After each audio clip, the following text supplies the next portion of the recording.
Hey guys, it's hurricane season down here in Florida, and just wanted to go over some tips on getting your generator back running again. A lot of us might have an old one or something they don't use very often.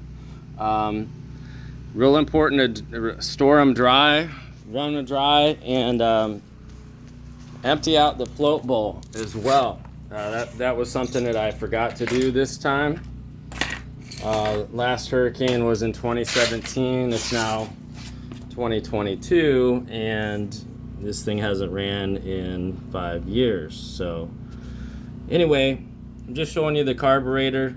I did take it apart. It's a very simple carburetor, and just take it apart, clean those jets, make sure everything's clear. There's only about, I think, 3 jets in there, and then make sure, of course, that your float bowl seal is working properly. You might have to pull that out and make sure that your float is working and operating that. I just wanted to show you real quick. I mean, of course, here's your carburetor. There's the float bowl.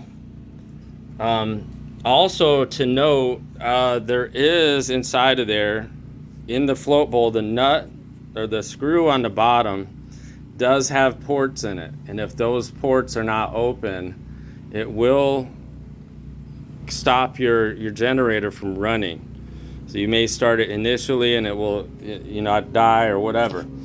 Another thing, once you get that clear, it's a simple carburetor. Just clean everything out, put it back together, and then I had an issue where I cleaned it out and it ran really good for about a day. And last night, in the middle of the night, it stopped running for some reason. And I was trying to figure out why.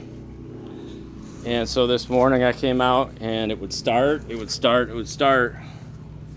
and then it would kept dying. So I just wanted to show you the machine again. You might notice that I dripped a little bit of oil here.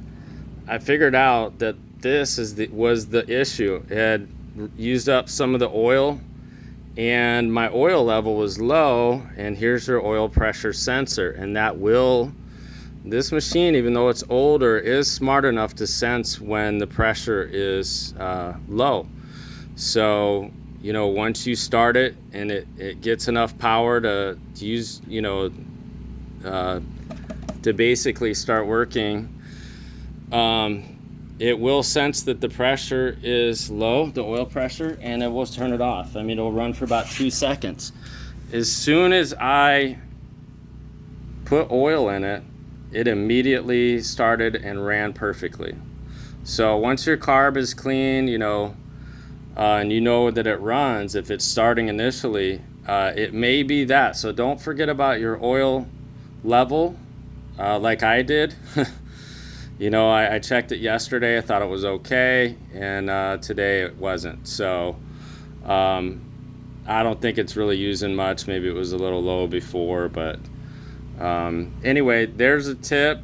Like I said, really simple carburetors. If you hate doing carbs, they're cheap, but if these little machines got compression, they'll run forever.